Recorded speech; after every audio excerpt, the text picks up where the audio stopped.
This is ContactTalkRadio.com. Consciousness in action. And you are taking action into your consciousness by tuning into Contact Talk Radio. And on TuneIn.com, Ping.fm, and UpSnap Mobile. Contact Talk Radio.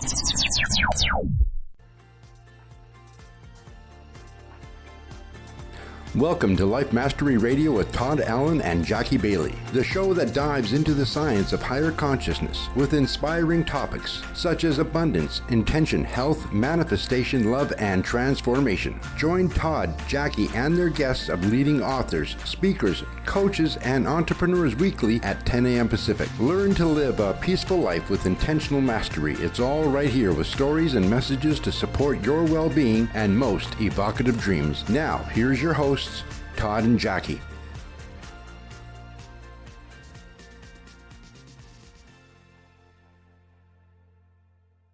Welcome to Life Mastery Radio, the talk show that brings you great thoughts and ideas for you to use on your very own life mastery journey. It's a groovy day. There's two reasons it's a groovy day. First of all, when I got up this morning, I decided it was going to be a groovy day, so there is no choice. The day is going to be groovy. No matter what happens, I just think back and turn whatever happened into a groovy feeling, a grooviness, something groovy. And I get to hang out with my good friend Jackie, and Jackie and I both get to bring on some really cool guests just for you with some great thoughts and ideas. So that's why it's a groovy day. Would you agree, Jackie? I would agree, and it's International Women's Day, which also makes it additionally groovy. And right now I am multitasking because 20 of my young students, girls, ages 10 to, I think the oldest one is 19, are on the International Summit stage today at the Voices of Women Summit. And so I'm glancing once in a while over to see my girls speaking on stage. I can't hear them, but I can see them speaking their powerful messages on stage, and it's very exciting. They all belong to the Speak Feed Lead project, and it's been great to give them this international stage to talk on today. So it's really awesome. Yeah, that is very cool. So what do you got? 2 computers going there? I do. Well, I got 2 computers now and my phone going, so I'm keeping track of everybody. You are definitely multitasking. Good thing I have a strong internet. And these kids are part of the Speak Feed Lead project, correct? There are 14 of them that belong directly to our programs. And then we also partnered with another program out of the East Coast that's called the Speak and Shine Youth Club. And so 6 of those girls on the stage today are from their programs, but we've all done some combined activities together from time to time. So I feel like they're my girls. Yeah, it's just really exciting. And, and helping them to prep for all of this, and sharing their messages with me and what they wanted to talk about and how we could craft a title for their presentation and a little synopsis of it. You know what? We might sometimes think less of the youth today. We think, they don't know much. They don't have any experience. But I'll tell you, they have amazing ideas. And when you ask them the right questions, they inspire you.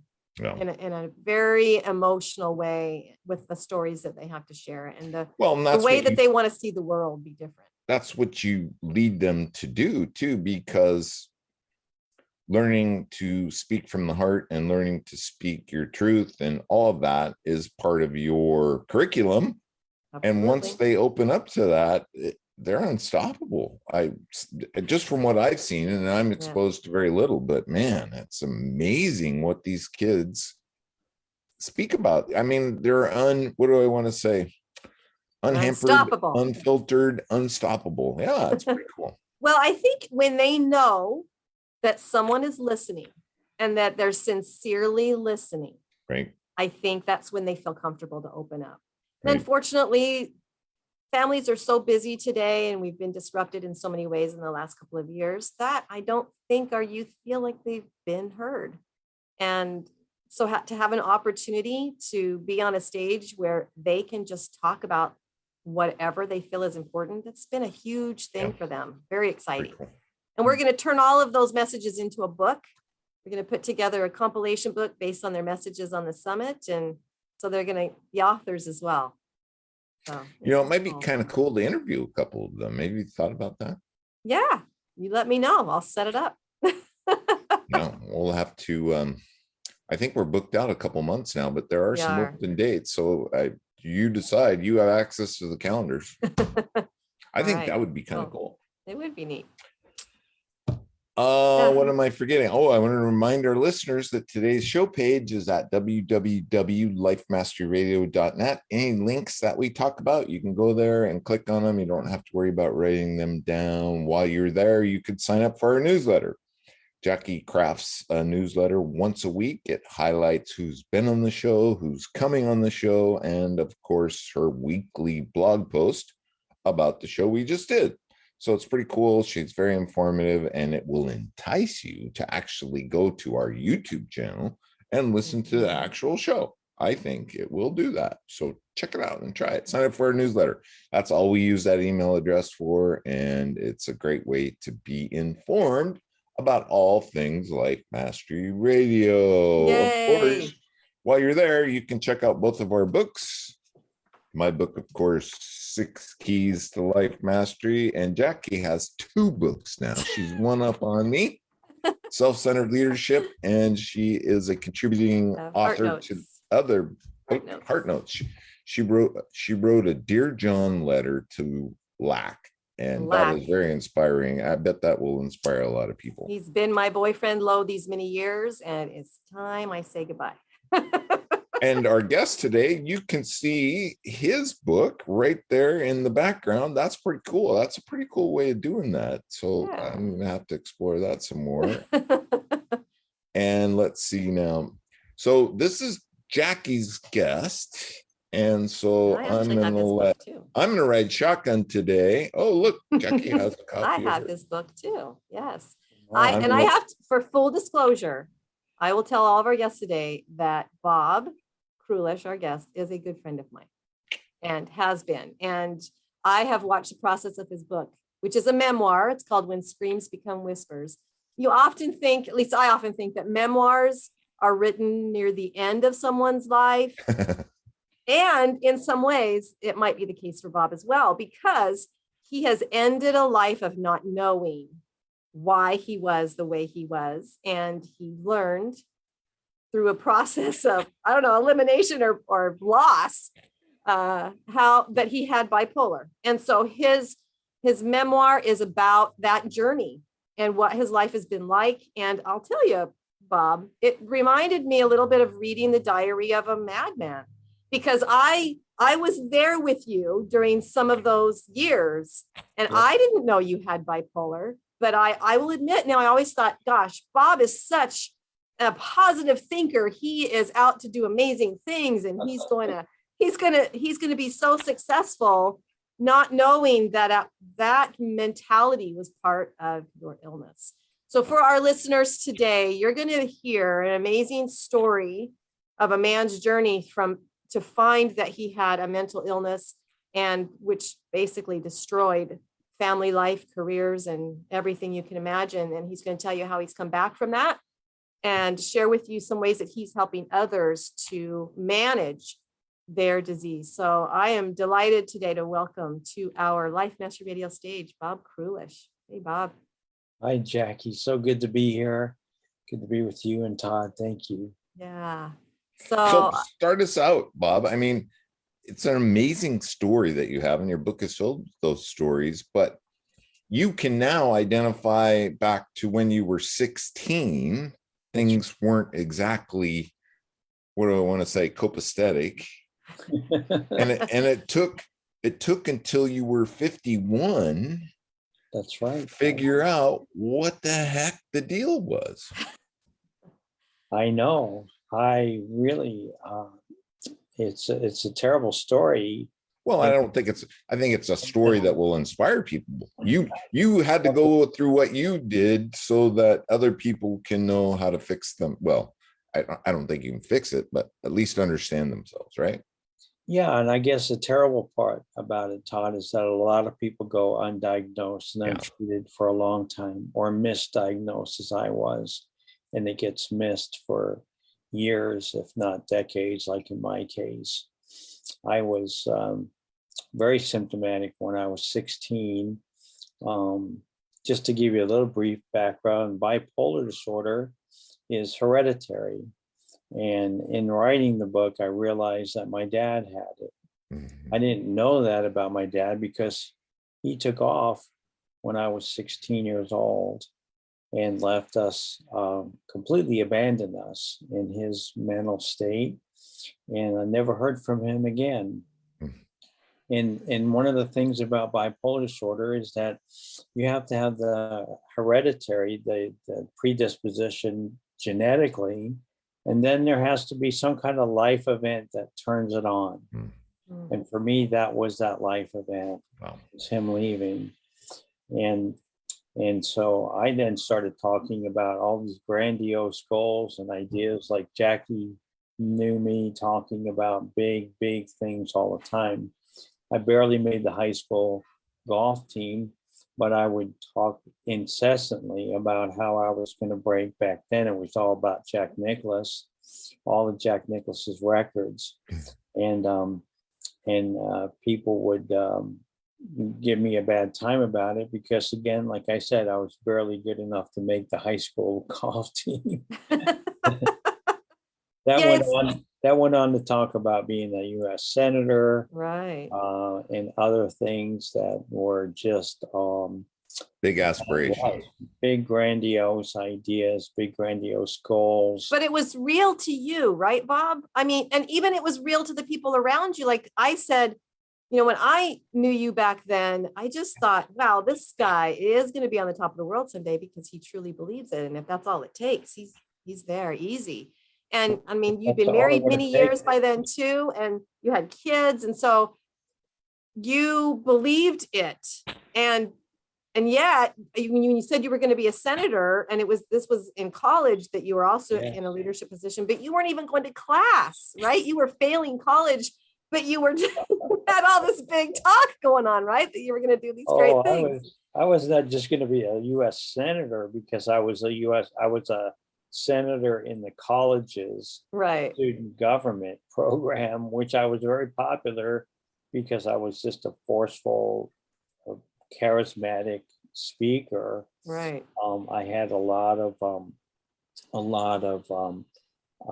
enthusiasm for the role, and I had a lot of followers. But at the same time, I think this might be in the book, I was also enrolled in the fighter pilot, or to become a jet fighter pilot with the Air Force. And much to the chagrin of the captain of the Air Force captain that led that program, when he found out that I wasn't even attending classes and I was still going to meetings as if I was in the program. So I would beat Jack Nicklaus, simultaneously be a U.S. senator while fighting with jet fighter pilot. Right. So Bob, you talked about being symptomatic when your dad left, and so maybe help us out a little bit.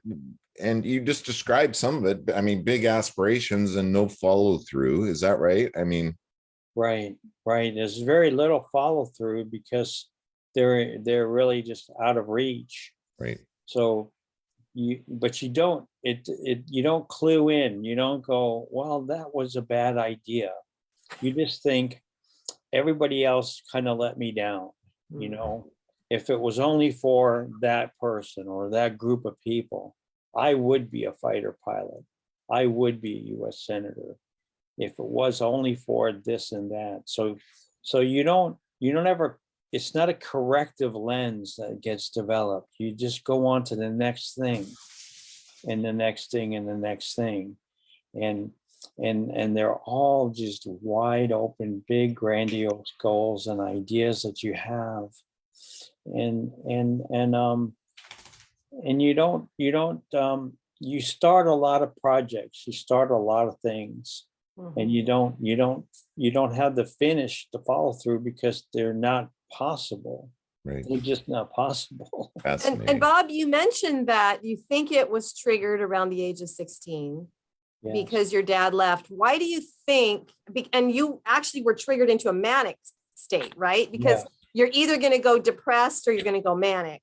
Right. And do you feel like you went into this manic situation because your dad had left, you were the oldest child? Did you feel this sense of, I've got to take care of my mom, so I've got to be on top, I've got to be with it? I mean, maybe you didn't consciously think that, but do you think that maybe that's why you went the manic route? Because it seems to me with your dad leaving, it would have been a depressed kind of, Right. what did I do wrong? Why did he leave? Was I not good enough? But you didn't go that way. So have you ever thought about why that might have triggered it to go in a particular direction? It's really hard to say. With bipolar 1, type 1, there's a tremendous amount of mania. As a matter of fact, you can be diagnosed with bipolar disorder and never have depression.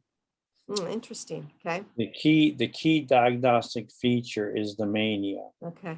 If you have mania, then you're bipolar. Which is harder to diagnose, I would imagine, because people seem like they're happy, they're doing well, they're trying to succeed, right? Because depression, you'd be like, oh, there's something wrong because they won't get out of bed or whatever. But if you're manic, it's probably harder to diagnose then. That's probably part of the problem, right? Yeah, and occasionally I saw somebody about anxiety or maybe even some low-grade depression, and they would give me medication and then I would feel better. The key thing to know for all those who are listening who might be anywhere near this is that if you take an antidepressant or an anti-anxiety medication and you truly have bipolar disorder, bipolar type 1, it'll make you manic unless you have a mood stabilizer. So what would happen to me is my doctors would give me these meds. I would go manic. I would be great. I would never go back to see the doctor. If I did go back to see the doctor, I'd be great. And the doctor would be like, I'm a genius. Yeah. Bob made him, he went from depressed to just so excited and healthy. Yeah. And everybody just thought I was being healthy when I was really not healthy at all. So, and then the other thing is you really don't circle back too often to the doctor when you're manic because you feel on top of the world. Right? Yeah, there's no reason. Yeah. The doctor needs my advice. Why would I, if the doctor wants to make an appointment with me, I'm available. $500 an hour. If they want to make an appointment with me, I'd be happy to help them out. That's when things started to go south with relationships, was when you started taking an antidepressant and you went really manic. When I stayed on this one antidepressant, when I was about 48 years old, after being up and down with, I didn't really have a lot of depression. I was either had a euthymic, what they call a euthymic mood, which is a normal mood, no real big symptoms, or asymptomatic, to a manic episode. They were manageable, but I mean, I quit my job, I don't know how many times, to go pursue big dreams. And eventually I got onto an antidepressant medication that pushed me into mania. And I stayed on that medication for 3 years, because I was on top of the world. Right. Yeah. I didn't see anything. I didn't even see a reason to circle back. And I did circle back I would circle back. I remember going to a Tony Robbins episode. You got to tell us about I'll that tell you story. more about that. But I even circled back and bought the CDs, the whole package, for my doctor. Brought it to her as a gift, and it still didn't register in her mind that Bob is a little bit out of control. She just thought, wow, look at how great the seminar was for Bob. Look at how healthy he is.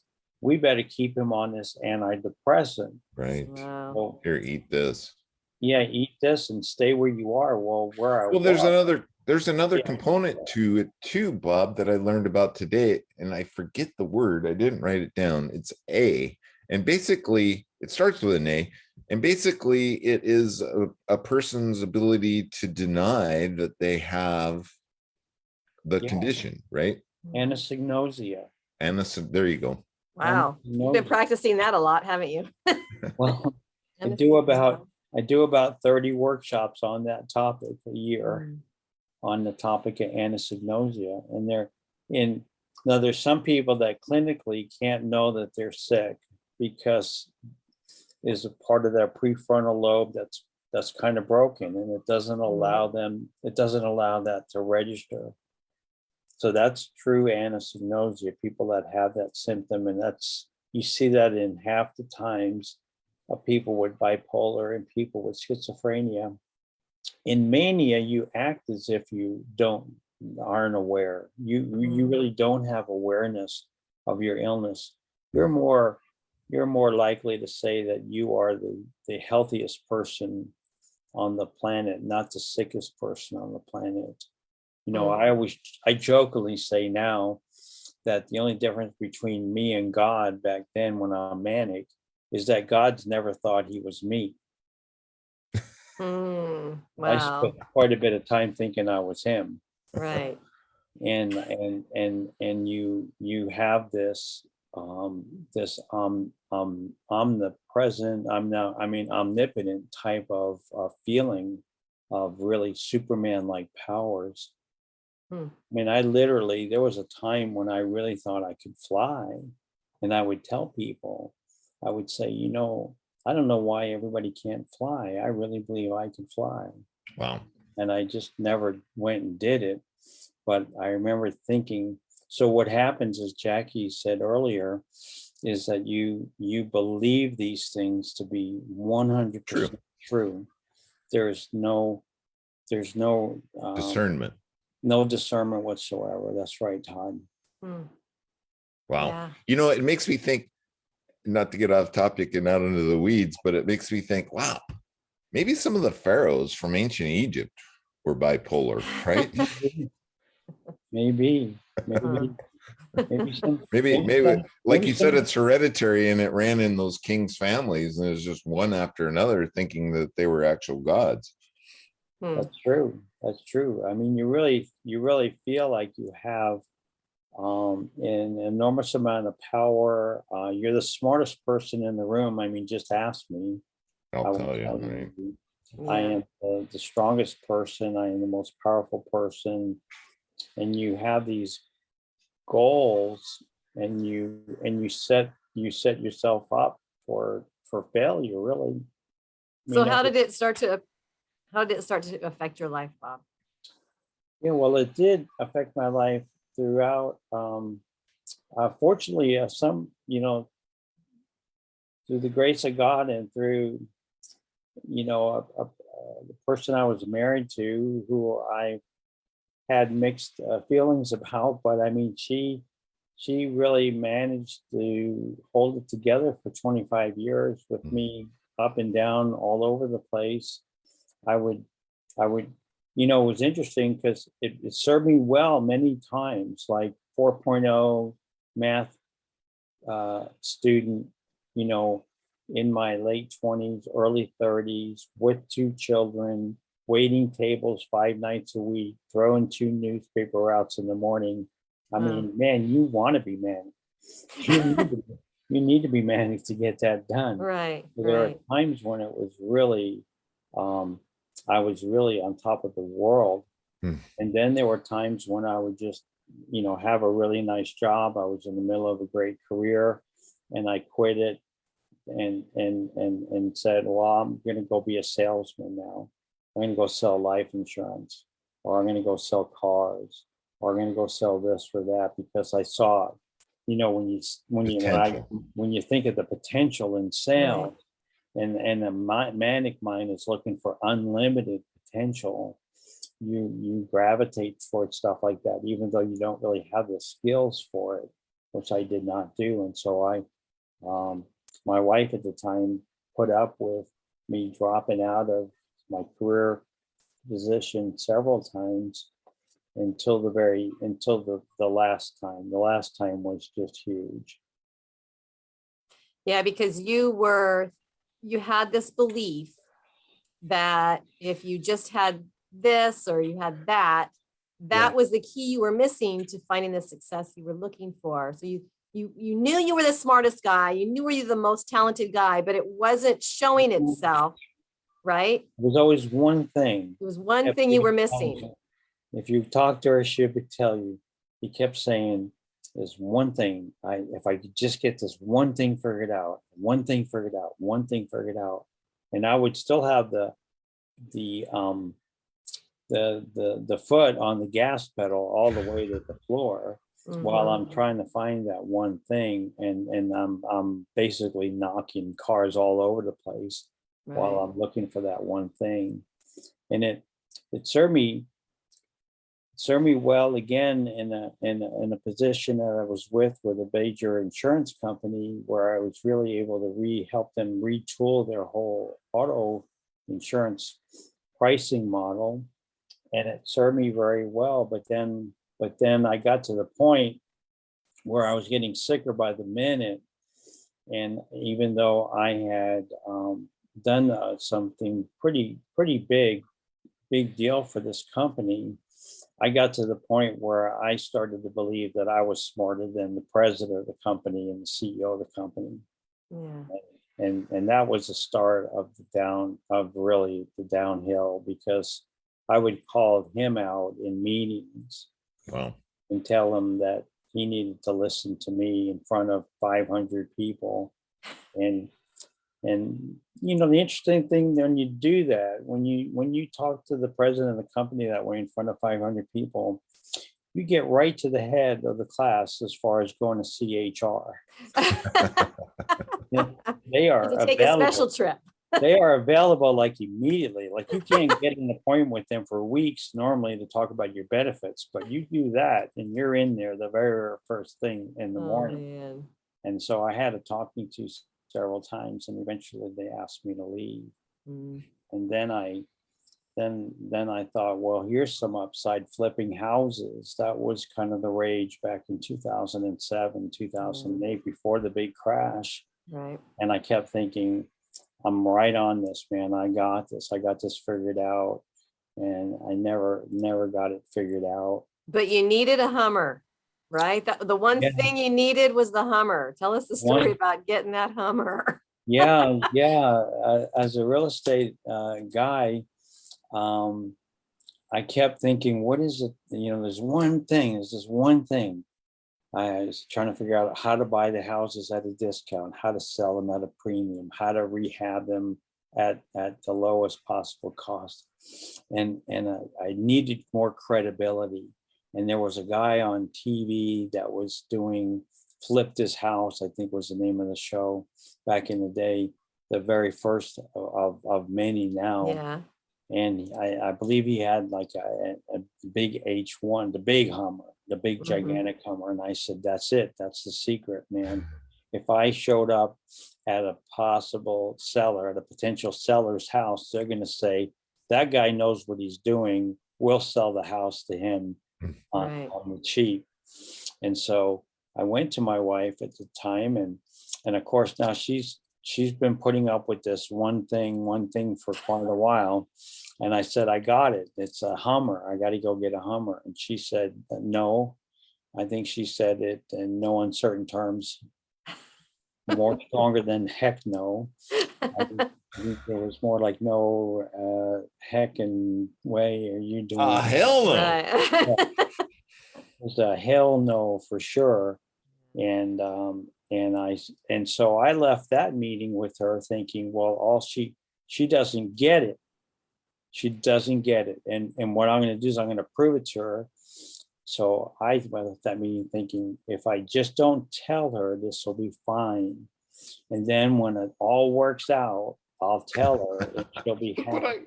Yeah. So I took my Camry, my Toyota Camry down to the Hummer dealership the very next day, bought the Hummer, but kept the Camry.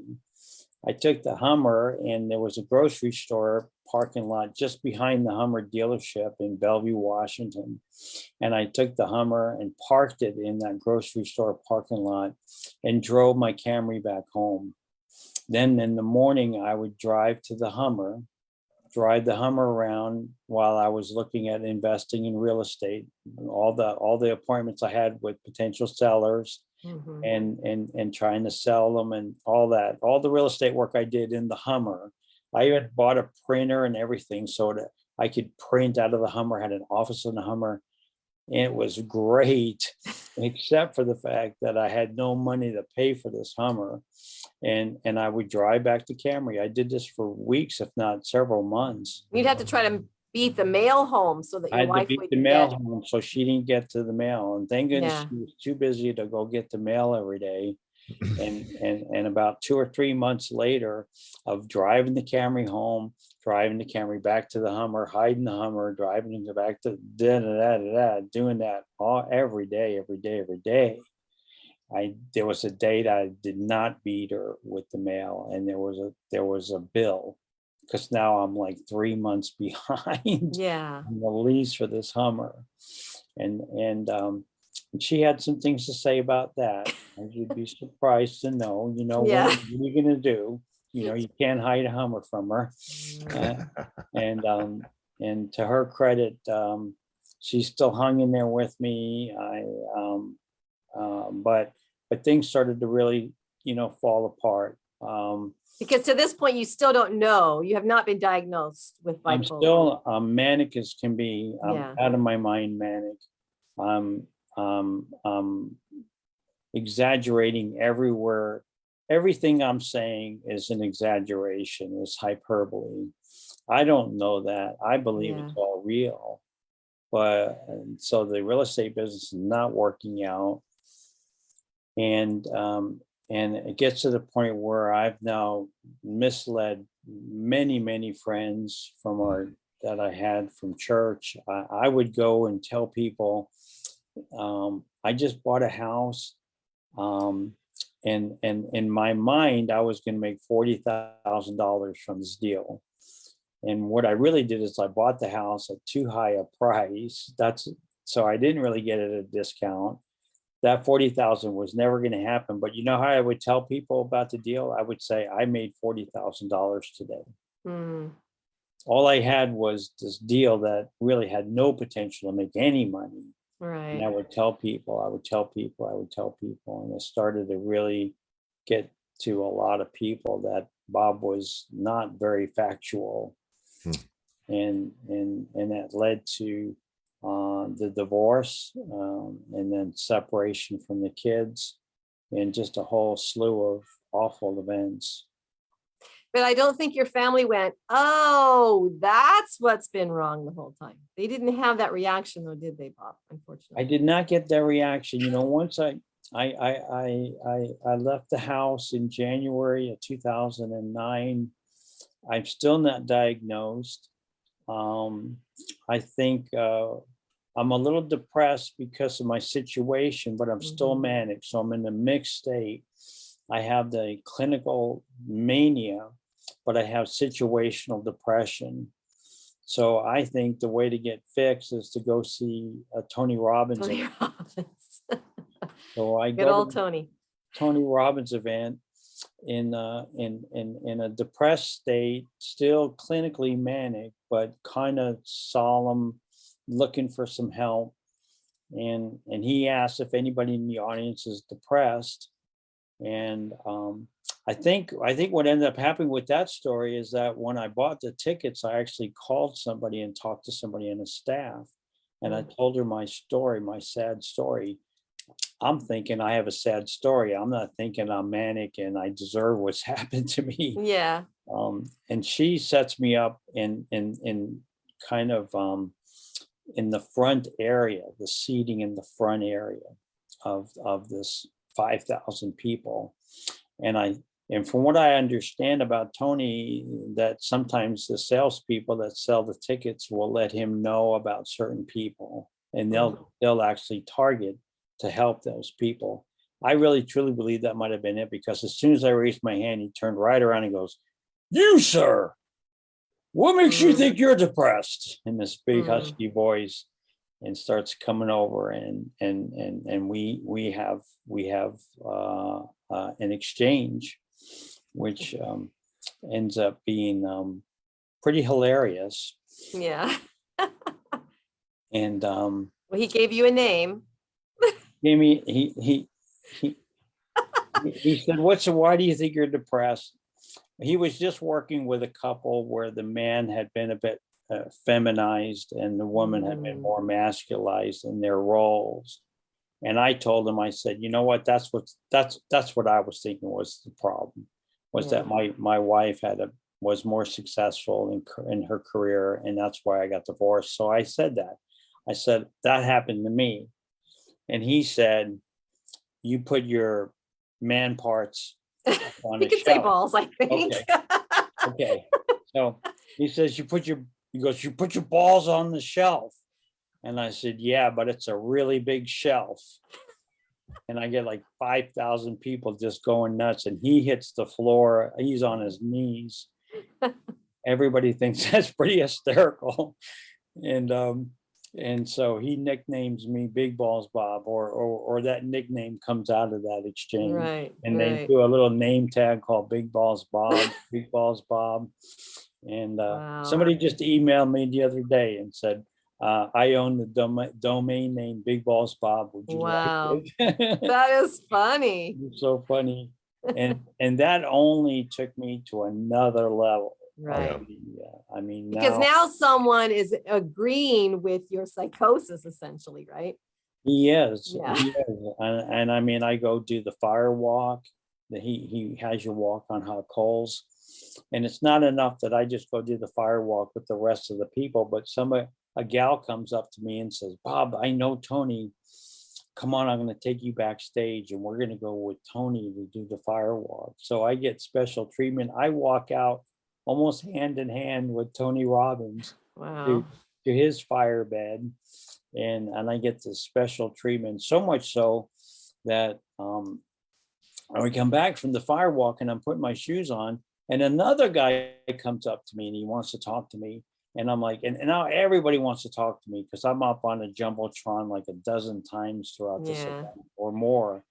And this guy comes up to me and says, I'd love to have you on a radio show. And I said, sure, I have no idea who the heck you are, but whatever, give me your card and here's how to stay in touch with me.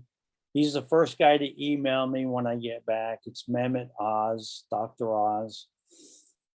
Wow. Of course, it's Dr. Oz wants me on a radio show. Right. So the fuel is just. And he couldn't tell you were bipolar either. It's like he did not know. He did not know. He just saw this great transformation from a guy that seemed to be pretty depressed, right, to a guy that was really excited and happy. And that's just it. There is the problem, is that people can't. It's hard to identify the difference between somebody who's just very positive, like you said, Becky, very, very optimistic, to somebody who's really, really sick. But I think this is where people listening today, Bob, are going, wait a second, that sounds a lot like my son, or it sounds a lot like my dad, or it sounds a lot like my cousin or something. And so you're waking people up now to the possibility that, oh my gosh, maybe bipolar is the issue right now with this person. And you help people with that, right? I mean, you've got programs that actually help caregivers understand this. So tell us about what you do that in that regard. Yeah. So after figuring it out, getting diagnosed, getting a police escort, getting the police to take me to my doctor's appointment, getting properly diagnosed, getting on meds, starting to talk, starting to attend the National Alliance on Mental Illness, NAMI meetings. I learned about their speaker program called In Our Own Voice, which I've given like 80 talks now in the Seattle area for them. Nice. And during that, almost inevitably, whenever I gave a talk, I would have a parent or two wait for me after the talk and ask if I would coach them. Well, after about a year hearing that from a lot of parents, I decided to start a coaching program, which I did about 4 years ago. And what I do is I coach parents on not only how to deal with the illness, but how to communicate effectively with their loved one who may be dealing with psychosis. How do you talk to somebody in psychosis? And that's what I specialize in, is helping them communicate more effectively, help them so that their son or daughter feels heard, just like you're the people you're working with, Jackie. They want to feel heard. And so I'm grateful that I'm able to now take my story full 180 degrees from where I was to being able to help people with the situation. You know, it's an amazing story, Bob. But what's coming to my mind is, what's life like now? What is it that you do on maybe a daily basis to help you deal with this condition? That's a great question, Todd, and it really takes a three-prong. For me, it's a three-prong, a three-legged stool. Okay, two-legged stool, doesn't stand. Tips over. Yeah, tips right over. So it's three legs. It's medication, therapy, and coping skills. And so medication, something like for bipolar would be a mood stabilizer, maybe an antidepressant as well. For the psychosis, and antipsychotic meds. So I take a cocktail of several meds. For me, it was very difficult to figure out what the cocktail should be. So I take some trial and error is what you're saying, right? I've tweaked it about 60 times now. Sometimes it's been a major need to change because it wasn't working. Other times it was working so well, we were able to titrate or reduce some meds. So it always hasn't been like awful. It's been actually, some of those changes have been really very good. And then the therapy I do on a weekly basis. I used to do cognitive behavior therapy, and now I do dialectic behavior therapy. I highly recommend either one for anybody struggling with a mental health condition. And then the key coping skills is really to try to have as little stress as possible and to have as much sleep as possible.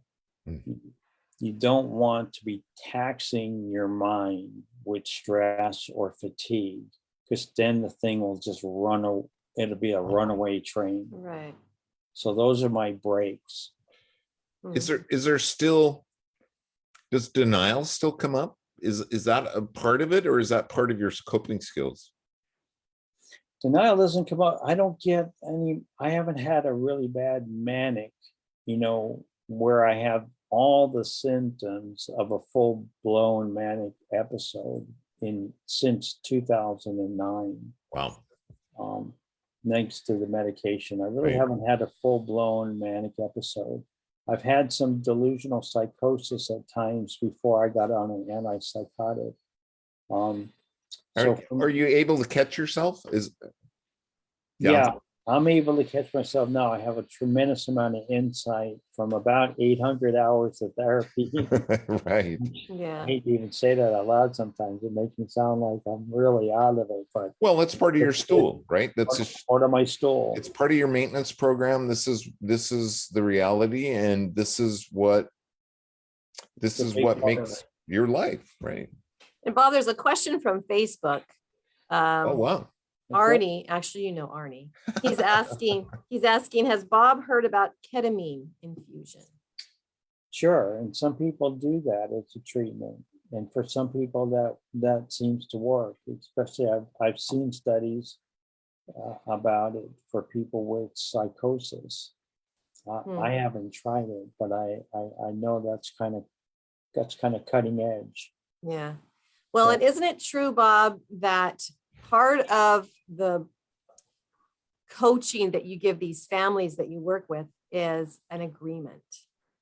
That there's an agreement that comes between the person who has bipolar and the family members, so that they don't go off their medication, or they don't go into some of these behavioral episodes without breaking this agreement, right? Do you still do that with your?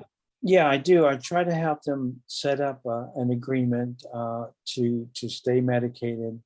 But what I did find, Jackie, was more important was to help the individual find their reasons to be medicated. Right. Because that's a big deal, right, Bob? I don't want to get off in the weeds, but that's people don't want to take the medication because it alters them in some way, or they don't feel that it's necessary. Is that the deal? Some don't feel it's necessary. Some don't like the side effects. I mean, I don't like them either. You know, I used to be 6'4". I'm 5'4" now because of the meds. I don't like all the side effects either. Some people don't think they got better. See, when they get better, they think they're done. So they're off the meds. That's So pretty this common, agreement, right? this agreement you're talking about is something that you get them to agree to, that they can always refer to, or that they can always You use want as a them tool. to refer to that. The key is, though, what other reasons might there be to take these meds? We focus so much on the side effects and all the things it does to us. Right. We don't ever focus on the things it gets us. So my work with the parents is let's find out where your son or daughter, what does it get your son or daughter? Like for me, I got separated from my kids early on, and I had an awful parenting plan. And one of the things that helped me get my kids back to me was the meds, was being healthy. So I jokingly, or almost more seriously, consider them my kid meds. People say, "Why do you take your meds?" I say, "Because of my My kids. kids. They're And my kid meds." that's very cool. I have another friend, another guy I worked with. He says, "These are my high performance meds. These are my performance meds. These are my job meds, or reality meds. These are my reality meds, right? my reality meds. These help me keep a job. These help me have a person in my life. This helps me have friends." So they're your friend meds, your relationship meds, your job meds. We want to find out. I'm always now curious, what is missing in your life, and maybe, just maybe, wouldn't it be worth trying these meds to see if the meds don't help you get that? Right. So my goal with the parents is really to build that agreement, but to find their reasons, not just the parents' reasons, but what is their son or daughter's reasons. Then it really sticks. Then you really have some teeth in there. So, Bob, speaking of kids, and knowing that, as you mentioned earlier, this is a genetic disease, right? Have you noticed any bipolar symptoms in your own children? No, I have not, and they don't always know it, but I'm asking them at times questions to feel that out, and they don't. But it can switch on. Didn't you say that you could have the gene, but it would take an event to maybe click it on? Is that a stress event? What are those kinds of events that make that click? Yeah, it's like a big stressor life event, but it has to be. You know, my brother and sister have the gene too, and their dad left. My dad, their dad left, but it didn't do it to them. You know, it wasn't the right type of an event for them. So many people walking around with the gene, it just, they never had that event happen. And so, and it's interesting how these major life events happen for most people when they're like 16, 17, 18 years old, when they're really coming of themselves. And there's a lot of changes in their lives are taking place. But I'm very cognizant, and, you know, for the people listening, I would go to the internet. On my website, I have all the symptoms of these major illnesses. So like if somebody came to my website and went to bobkrulish.com under symptoms, they can see what anxiety disorder looks like, what schizophrenia looks like, And it may be helpful to be aware of symptoms, because that's what's going to manifest itself. Right. You know, you see somebody that's talking a mile a minute that can't stop talking. That's called pressured speech. That's a big tell of bipolar disorder. Interesting. So I'm always trying to promote symptom awareness in society. What are some other symptoms you can list in case people are listening? Yeah, in bipolar, you'd see a lot of impulsivity. You'd see a lot of grandiosity. You'd see an inflated ego. I'm able to do everything and anything. Yeah. You see a flight of ideas when they talk. They're here, they're there, they're here, they're there. They're all over the place, and they never circle back. Things like that. In schizophrenia, you see the hallucinations and the delusions. So impulsivity, wait, let's back up. Just impulsivity. That would be like impulse buying, right? Yeah, then you see a lot of spending sprees, a lot of impulse spending. They spend money they don't have, and they have a lot of stuff. Yeah. And having stuff is important to them. Actually, the acquisition of the stuff is more important than actually the stuff itself. Right. Have you encountered a lot of people that are hoarders that are also bipolar because of that impulsivity? I haven't really put those two together, Jackie. You might end up being a hoarder. You might just end up with a lot of stuff. Yeah. And then you just don't have any. Well, like if you saw my office, you'd see that Bob had a lot. Books is my nemesis. So oh my goodness, we only have about 4 minutes left, Bob. I want to thank you so much for being on the show today. Is there a last parting message that you might have for our listeners? Yeah, if you're yourself, or if you're afflicted with this or affected by it because of a loved one, my heart pours out and breaks for you if you're not finding a way to live a great life. I believe my parting words would be that you can live a great life. Yeah. And that find the right treatment, whatever it is, from ketamine to an antipsychotic to all things in between. I would just want to share with everybody that it's worth the effort. It's really worth the effort. The life that you want to live is possible. It really is.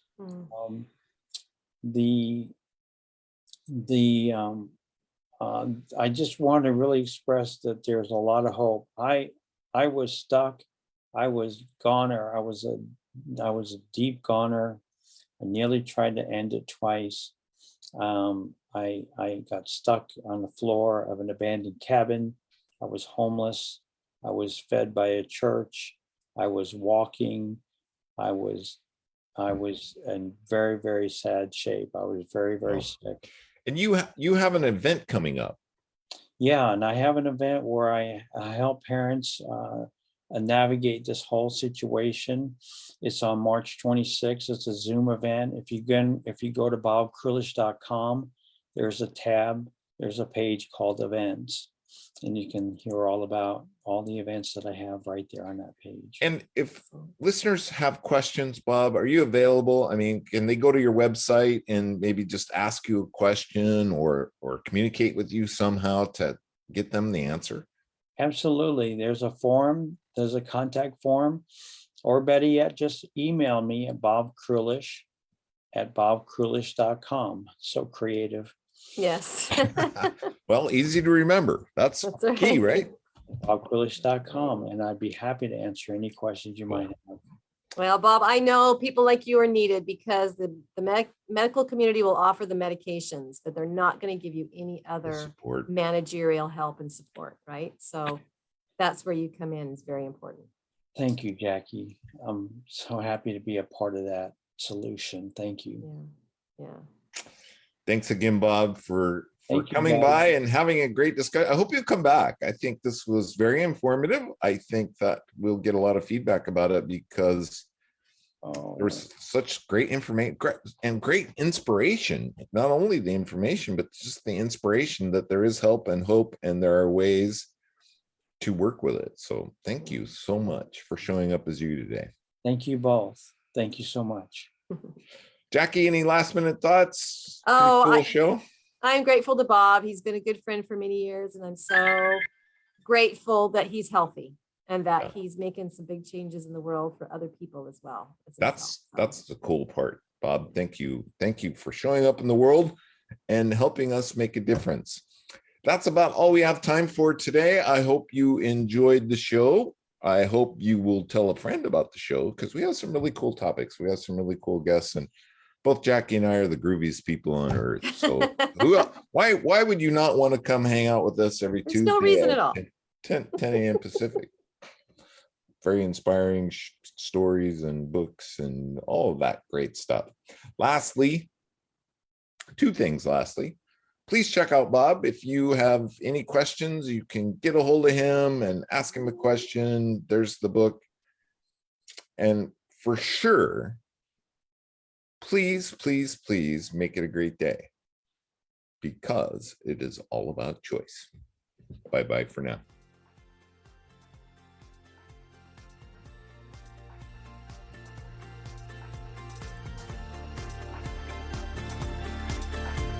Thank you for tuning in to Life Mastery Radio. Join Todd and Jackie and their guests of leading authors, speakers, coaches, and entrepreneurs weekly at 10 a.m. Pacific. Learn to live a peaceful life with intentional mastery through stories and messages to support your well-being and most evocative dreams. Visit their website, www.lifemasteryradio.com. That's www.lifemasteryradio.com. Join their mailing list and be notified about upcoming guests. That's lifemasteryradio.com.